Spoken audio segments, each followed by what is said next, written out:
Hello, everybody. Welcome to the podcast. We're back. Joe Gould and Adam Winters. This week, we get Street Fighter II, the animated movie, otherwise known as Street Fighter II movie in Japan. Not a sequel to Jean-Claude Van Damme and Raul Julia's experiment, but No. maybe in some ways I feel like this may be a reaction to it. Well, it came out beforehand. Well, tell me when. Well, it came out in 1994, August 6th. At the end of the movie, there's a screen that says, "Look forward to Street Fighter II, starring Jean-Claude Van Damme." I think spring of 95. I missed that. Now, we should also add there's several versions of this, and I don't know which is on which, but the live-action Street Fighter came out late 1994, didn't it? I November, can't recall. December? I think if anything, it would have been produced around the same time, whether it was released at the same time or not. I do believe that the reason this did not immediately come out in the U.S. was they were waiting for the Jean-Claude movie to be kind of go through the system. And then they decided to do a non-theatrical release for this. I'm not really sure why. They already spent the money. Yeah, maybe too violent. They're worried about Congress and Street Fighter being Mortal Kombat. This has a lot of gratuitousness in this movie. It's not 100% gratuitous, but when it gets gratuitous, it is very gratuitous. Yeah, it's more over the top than you would think you could get in 1994. And I know there's a big difference between Japan and the U.S., and the U.S. got a very much a neutered version of it. But yeah, so maybe we should start with the versions. Well, what version did you watch? I own a disc. I own the Blu-ray copy of the Street Fighter 25th Anniversary Film Collection, which I picked up not as part of the original set, but many years ago from half-price books for $6. And when I popped it in, I discovered, wait a minute, number one, the picture resolution is tiny. It doesn't fill the full screen at all. I'm not sure what the actual aspect ratio is. Apparently it's standard definition, even though it's on a Blu-ray. Number two, the colors are pathetic. They are so, I don't know what, the brightness is too high. The saturation is just off. And then I immediately realized, okay, I wasn't sure if I was going to get the English or the Japanese version, but this only has the English language option. And I knew very quickly it's the censored version. So I switched back to the Voodoo copy. I'd started the Voodoo, which you can watch for free at the moment with ads, but the ads were starting to annoy me. I had to watch 7 commercials in a row. Not at the beginning, but after like every 10 minutes or so. Ugh. But I switched back to the Voodoo copy because the resolution was better, the colors were better, and it was at least uncut from the video side of things. Gotcha. So you had the one that was released in 2012? That sounds about right. Okay. Yeah. I don't know when you mark the 25th anniversary of Street Fighter, if you're going all the way back to the first game.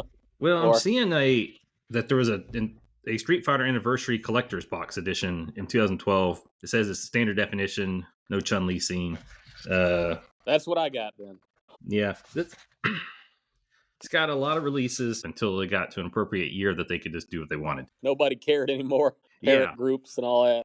Yeah. They figured everybody who played Street Fighters in their 30s at least by that point. Yeah. So the one on Voodoo, was it pretty much the unedited version as far as you can tell? There's multiple versions of that. 1 hour, 41 minutes. So that was a lot longer than I expected. A 1 hour, 41 minute runtime. But so far as I can tell, they didn't cut back on any of the violence. And it's an English dub, and it has the English, the English punk alternative grunge soundtrack with, I guess, Korn is on there and some other groups. Okay. So for the DJ scene, this will help me figure out. You have the real edited version, you have the uncensored American version, and you got the uncensored UK version. Did you get something along the lines of he called licensed people like some kind of thugs? That would be the real edited. And then a bunch of mothers in the uncensored US, and then a bunch of MFers uncensored in the UK version. For whatever reason, I'm struggling to remember the DJ scene. He was at some random bar, wasn't he? Yeah, it was when he's being not recruited so much, but warned by Guile and was it Chun-Li? Yeah. There's so many forgettable encounters with iconic Street Fighter characters, and you get excited when you see them, and then they never come back again, and you forget they were even in the movie. Yeah. Yeah. Huh. So I watched, I'm assuming we basically watched the same thing. and then you may have had a little bit different on the dubbing. But the 2016 Discotheque release, only I have the 2023 4K version of it. Ooh, fancy. So it's got all the good stuff in the sense of like it's got all the features and all the versions and all the audio tracks, and you can kind of mix and match how you want it. So the Japanese score was K-pop garbage. Best way to describe it. Really? Yeah, it's really awkward. I didn't watch too much of it, but you got all these serious fight scenes, right? And then you sound like these children singing in the background. It's just like, oh my gosh. It's like you got While Chun-Li is in her bathrobe and getting ripped to shreds, they're doing K-pop? Yeah, it's like Taylor Swift, Japanese version. What happens when Ryu blasts a hole in Sagat's chest? What are they playing? I didn't see that one, but I'm assuming the same thing. It was all K-pop. It was just, and it just don't work for me, brother. Like, it's just like, I don't get it. Okay. Like, that's the wrong tone. So I think when they did the American version, they spent the money to redo the score, and they got a lot of real bands, I guess you could say. Alice in Chains, Korn. And they didn't get the cover. They didn't get the cover bands. They got the real people. Yeah. And I think the score works pretty well. It's got high intensity kind of stuff. I mean, they make it be better, but I thought it was pretty good. So, anyways, if you want to have the English with the Japanese score or vice versa, you can do that with this, and that's pretty neat. I like options on my discs. That's interesting to know. Yeah, and then they got a feature on there. It's about 10 minutes that tells you all about the different versions. Kind of gives a timeline. So it kind of because if you're not familiar with it, it's just really confusing. Oh, I will warn you. They use that 10 minutes as an opportunity to show a lot of shower scenes. So there is that little warning. But oh man, talk about gratuitous right there.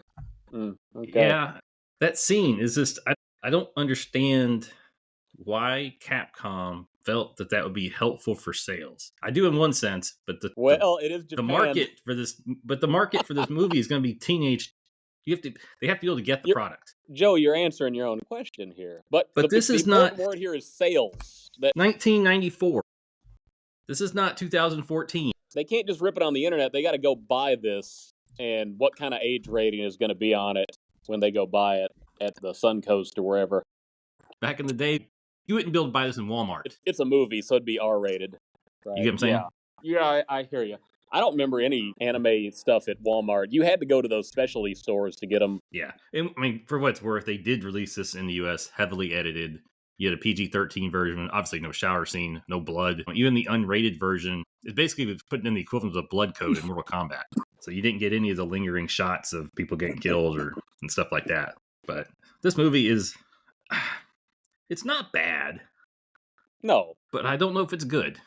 Well, we got to wait until the end to review it, but maybe we should discuss its merits or lack thereof. Yeah, so my main problem with the movie is the pacing. It takes a long time to get through this 100-minute movie.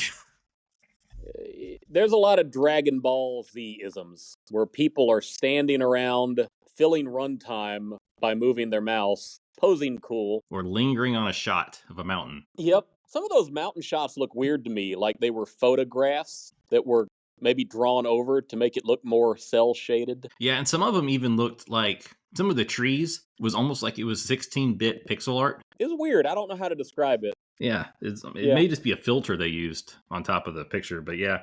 So I made a note that I thought this would have been a lot better as 3 animated episodes. And yeah, there's an irony to that. So initially, Masashi Akita was going to be the director, but he had to drop out. And he got replaced by Gizaburo Sugi. I'm sure I'm butchering that pronunciation. And they made the film in 6 months. And Sugi did this by gathering 3 times the usual number of staff, split them up into 3 groups, and continued production of the movie by making 3 30-minute animes and then connecting them. Huh. What group worked on... Where are the divisions at? I didn't catch that watching it the first time. I didn't read that until after I watched the movie. But maybe some of the pacing problems is each person was making a 30-minute episode, so those little lingering shots just weren't as big of a deal. I don't know. Huh. But I basically watched this as 3 30-minute episodes. I had to take some breaks. Yeah, it's a commitment sometimes to get through this. Which leads to my other problems. Is there a plot to this movie? I was wondering about that. So you brought it up. So we have Bison who has a plan. We're maybe not sure what the plan is. Then we have Chun-Li, who I guess is the first person that would oppose Bison's plan, even though I'm not sure she knows what it is, but she works for Interpol. Am I getting that right? Yeah, And she recruits Guile. I forget why, but I think she knows he has a vendetta against Bison. sounds right. Am I? No, I think you're right. She recruited Guile to help her with the Interpol, and in the middle of it all is Ken and Ryu. Everybody wants to find Ryu, but they know where to find Ken. And that is what brings the storylines together, even though Chun-Li gets sidelined about midway through, and she's not a factor in the conclusion. Guile gets to do that, even though he's not near as important to this movie as he was to the live-action movie. But that's the best way I can describe the plot. How would you describe Bison's plan here? Well, from what I understand, and so I have a Christmas music going off in the background, All with right, the clock that very we have never festive. changed over. So I don't know if that'll be picked up or not. But my understanding is in the Japanese version of the movie, they're implying that someone's running for president. Oh yeah, Can you remember the guy's name? It's not real I important. thought he was just a mayor, but no, I don't remember the name. The press is asking him questions about what he want to do about the homeless, et cetera, et cetera. Yeah, well, that guy gets killed. So that's not really the guy I'm talking about. Oh, let me see if I can find it. I can edit this down I didn't later. think he died. All right, I give up. But so Bison is working on this P plan with 3 pin-headed people, and basically there's this guy I believe running for president, and in the Japanese version, apparently they're trying to assassinate this guy. But in this version, the English version, their P plan is they're going to find a protector for this guy. So he's actually above Bison in the Shadow Lu. So they're trying to find the protector of the P plan, and that's why they're focusing on Ryu. He has a very high power level, like 3,620, something like that. So basically the whole movie revolves around them trying to get this protector for this person that they want to win the White House so they don't have to go to war with Interpol.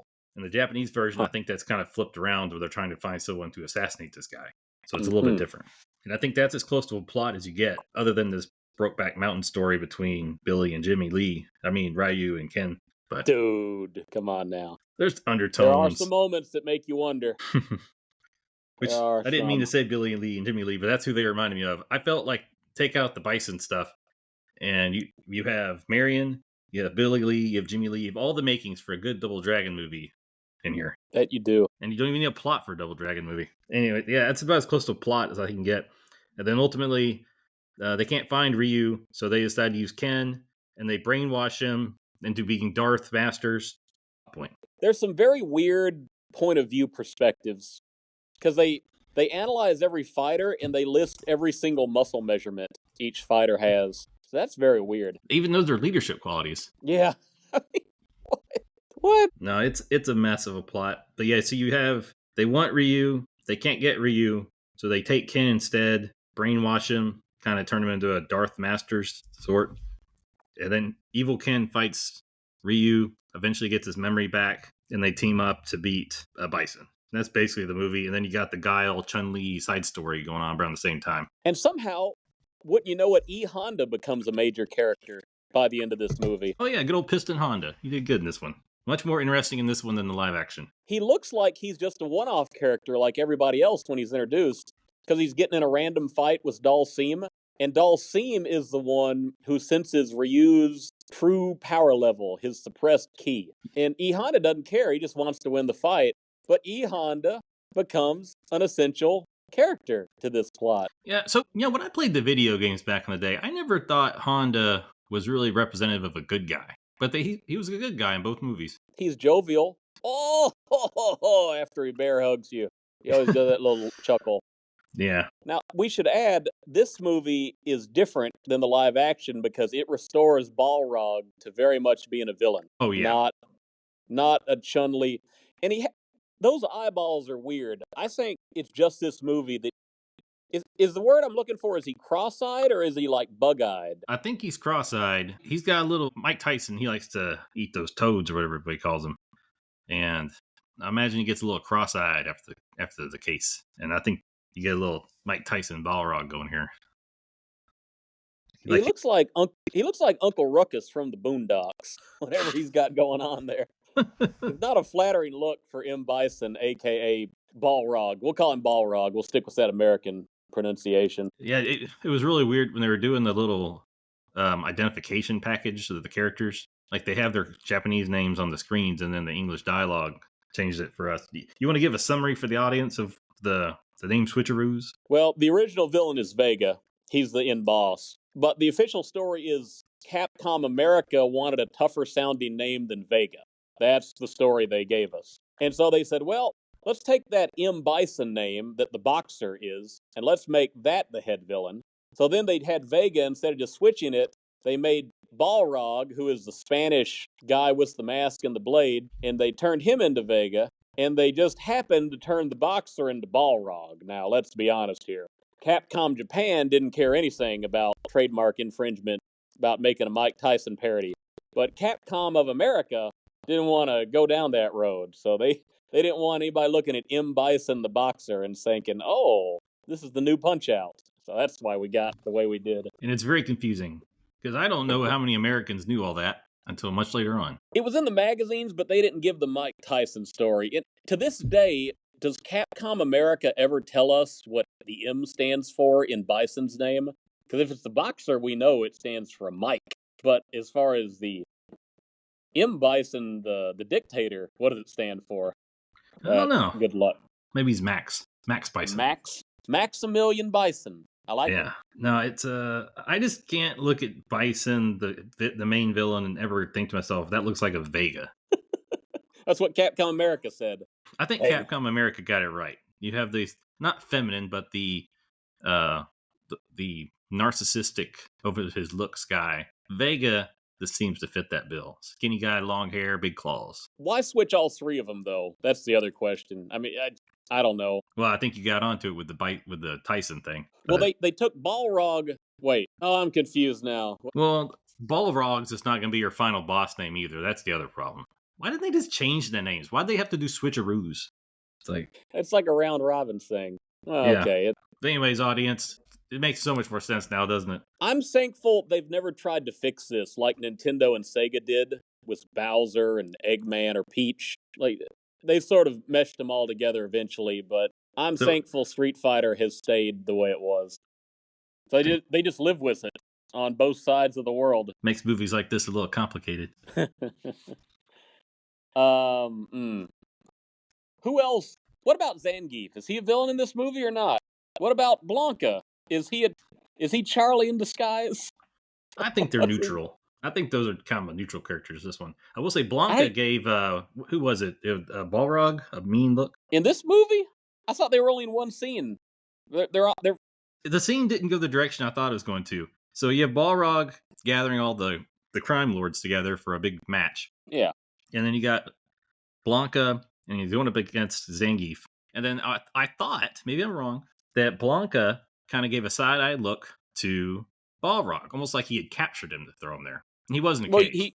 He shows up in the cage, and then he just electrocutes Zangief, and that's the last I remember of either of those guys in this movie. Well, in the middle of the fight, Balrog takes his shirt off like he's about to jump in. Well, he does, yeah.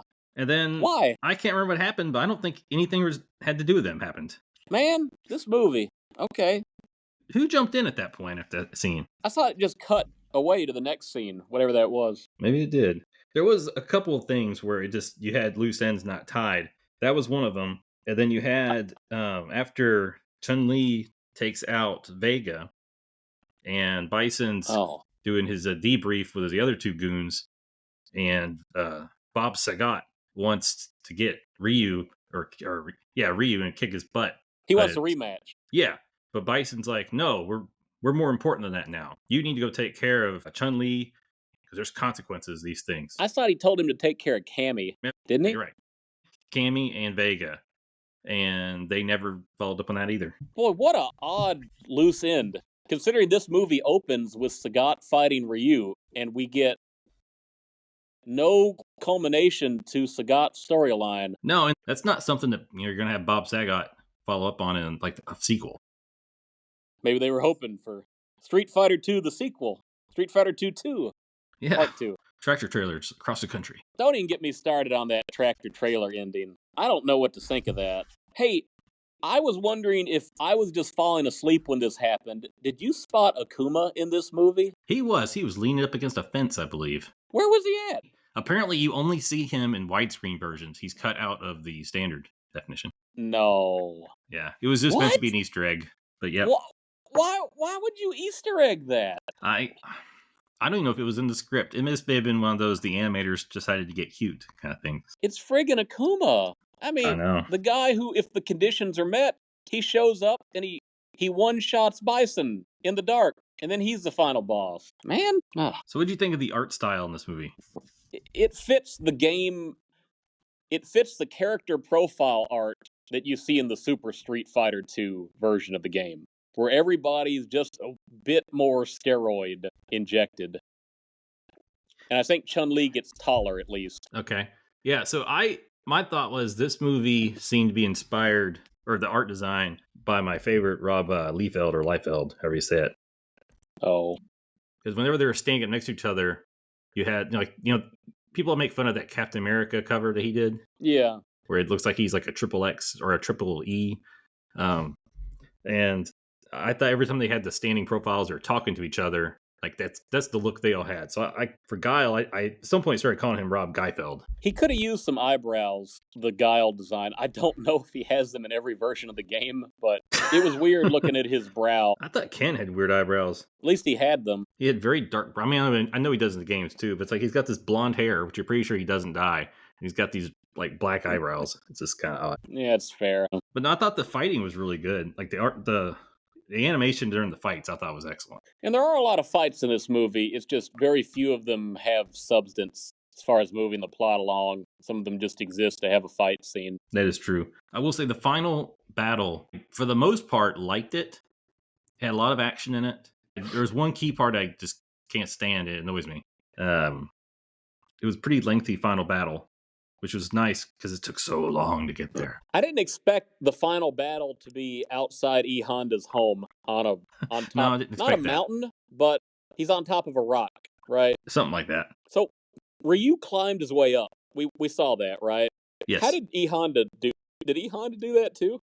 To get home? They didn't show that. Maybe there was an easy path to get there, and Ryu just decided to climb it the hard way. E Honda has an elevator built in the rock. Yeah. So Bison has these psycho powers, as he called them. And he basically he's got a phasing ability, phase in, phase out kind of thing. He's got some kind of telekinesis. He's got his little feet that he can float to the ground. But for the most part, he's pretty ruthless in this movie. Like he is a boss on steroids, right? I think he has a little bit, visually, he's a little bit more like his Street Fighter Alpha design. Well, actually, so I think this came first. I think Street Fighter Alpha was heavily influenced by this movie. Okay. That's what I read. I didn't look up the year for Alpha to come out. Canonically, Bison can transfer his consciousness to different bodies, right? That's how they explain some of those differences. Couldn't tell you on that one. Okay. I know he can use his mind to bend the brain of the one he wants to control or whatever. But anyways, he's got all these psycho powers where he just obliterates all these people very, very easily.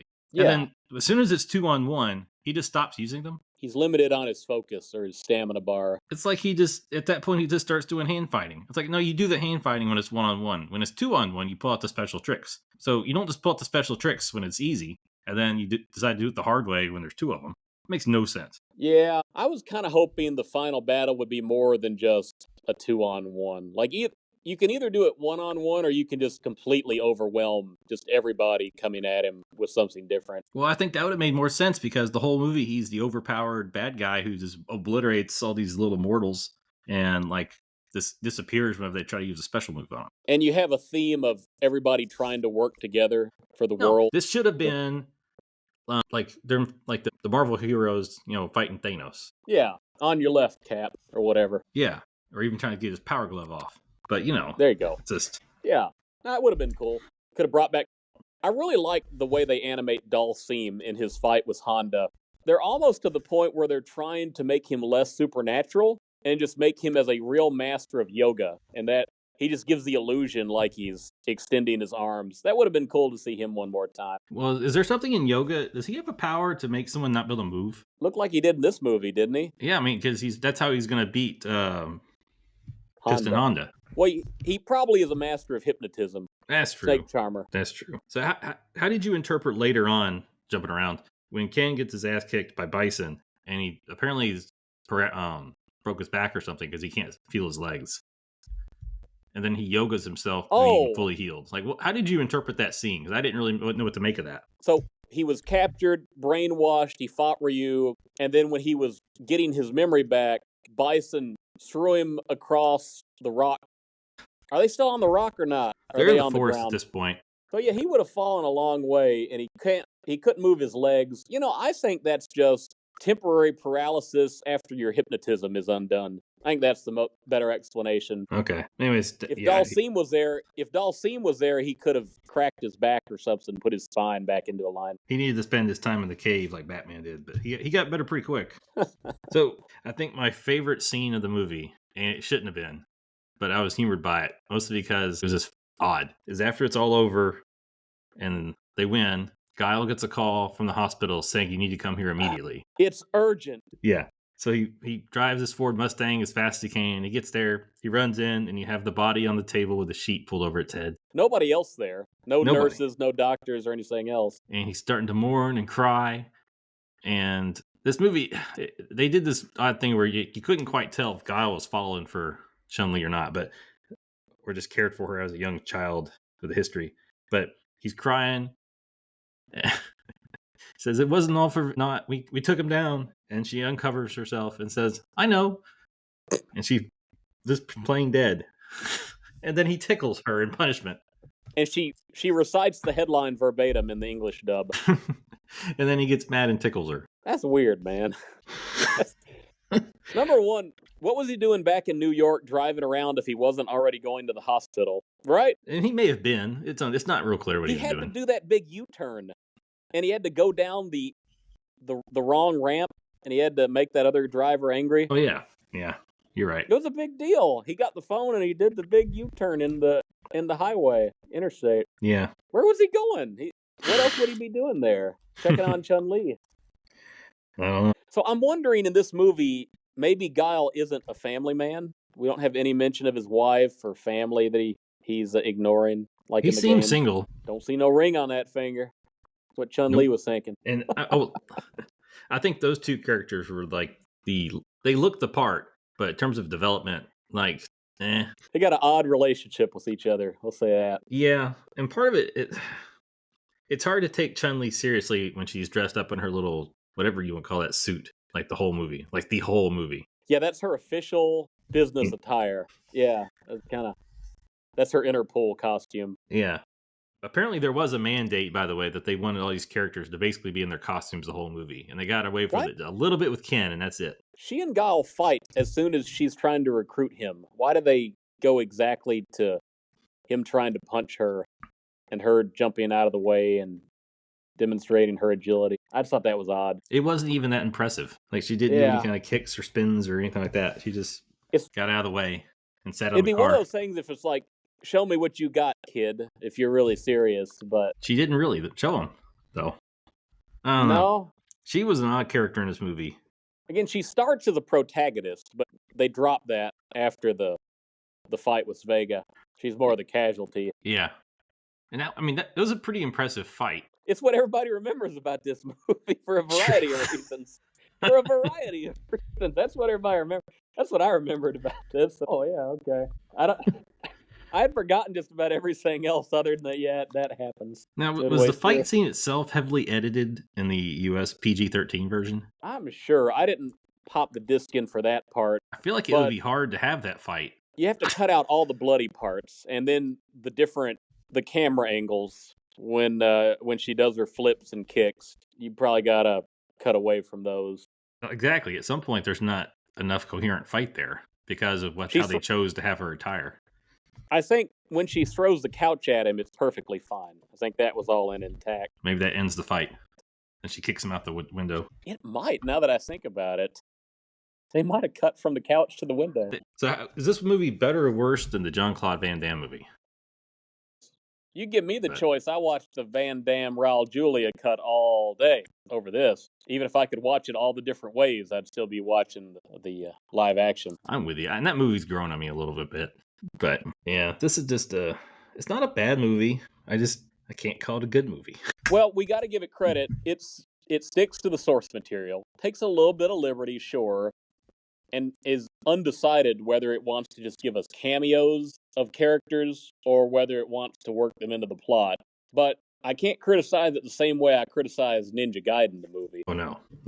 This is leaps and bounds above that movie. Mm. Overall, it's just real disjointed. You got the Ryu Ken saga on one side, you got the Cyborg and the Chun-Li Guile stuff going on, but you really don't have any interaction between like Guile's team and Ryu and Ken until like the last 30 minutes maybe. Yeah, they all find Ryu at the same time. Is the funniest part. Yeah, but he's never even met him beforehand. He hadn't met Ken beforehand, so it's like he's got all these. It's like a we're in the world's Carmen Sandiego kind of movie.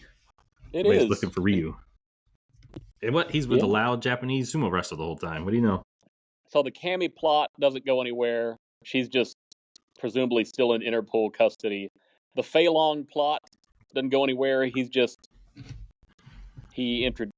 gets a fight with Ryu. Who else shows up in this movie? DJ is just kind of there. He gets a warning about watch out. Balrog the boxer, he's at the final fight. He's with Bison, right? Yeah. And he gets beat by... He and E Honda tumble off the mountaintop, and presumably E Honda's okay, and he's not. Yeah, so you have Evil Ken with Ryu. You have Piston Honda with Balrog, Mike Tyson, and then Guile faces Bison and gets his butt whooped real quick. Oh yeah, and like I think Bison spared him and just as an insult, like he wasn't even worth killing. And then Honda had to carry him back up the rock tower. Yeah. And Balrog boasts, I guess. That's very impressive. No, it's an odd little mix. I mean, I liked what they were trying to do there. I don't know if they achieved what they're going for, but yeah. I mean, I think the hard part about this movie is you got these long lost lovers of Ryu and Ken, and then you have these people looking for him, but no one's like interacting with each other. No, like you don't have any face to faces among any of the groups. You have Bison's minions have some interaction, but that's about it. Ryu has no goal other than just to travel around by foot to different places, not necessarily to fight people, just to keep going. And that's the reason they can't find him. Yeah, I mean he's a loner, and which is why just as they had to part ways the first time, they broke up again at the end of the movie. Even offered to give him a ride in their Porsche. But that was the worst dialogue ever. At the end? Yeah. What specifically? The English dub? Or I don't want to assume it was just as bad in Japanese, but it was basically, so I guess I'm on my way. Need a ride? No. And they drive off. Something like that. As these best friends. Like, this is not how best friends would depart. I love the fact that at the moment where Ken basically proposes to his girlfriend, he has a flashback of Ryu and then almost gets killed by driving in the wrong lane. I'm telling you, man, he's just trying to replace him. Oh man! Like, I don't know if those vibes were in the Japanese version or not. It was. I don't think it's what they're going for, but it's how it came across. If that's what you're going for, it's what you're going for. You know, more power to you. It's your movie. But I just don't think that's what they meant. Was that the flashback that he had when he tried to make the jump and couldn't, and Ryu reached out and grabbed him? I think so. There was a few. There was 2 or 3 flashbacks. You had the one where we have the origin story of Ryu's headband. Yeah, it was really a hair tie. Kicked him down the steps. And that became a plot point in Street Fighter Alpha, the whole the Ken Ribbon Ryu headband bit. Yeah. I don't know. Alpha took a lot of stuff from this movie. It did. And they made a Street Fighter Alpha movie a few years later, I think the year 2000, something like that. So what are we going to rate this movie out of? Shower soap. Shower soap. There you go. Soap for the shower, or what else? Couches to be thrown through a window, night robes. What other? I don't know. We could do shower scenes, but I think it'd just be too controversial. I like the soap. How many bars of soap do you give this one? 5 bars of soap. What do you give it? I'm just because it's so hard to figure out what even is this. I'll just give it a 3. It's enjoyable when it's enjoyable, but you feel like this is the kind of movie that benefited in those days when before YouTube was really established and we just had to live on the little short videos we download from Real Player or QuickTime, and it would look really cool in small bits, but that was probably the better way to enjoy the movie than sitting through the actual movie. Okay. Yeah, I'm going to give it 2.5 bars of soap. Just had to undercut me. Well, I feel like it's right in the middle kind of movie. There's some things that are really good. Like I said, the art style overall, especially for 1994, is really good. I think the fights are in general are pretty good. I liked how they do the camera angles and stuff like that. I'm not talking about that one scene, but it's got a lot of dark lighting, but not in a Ninja Gaiden I can't tell what's going on kind of way. So Yeah. I think it's got good production value, and I think that I would give the production value probably 3.5 even. The plot and the lingering shots of nothingness that just go on, and the general pacing I give like a 1.5. So I'm just kind of merging the two in the middle. 2.5 bars of soap. Don't drop it. And yeah, it could be a lot worse. It could be a lot better. Yes. Yeah. So it took me a long time to get through a 90 or 100-minute movie. Yeah. And that is Street Fighter 2, the animated movie. Street Fighter 2 movie. Mm. All right, Adam, you got your final thoughts? Oh. Nah. All right, everybody. Sharuken, Hadouken. Tatsubaku Senpukyaku. Ha. Bye-bye.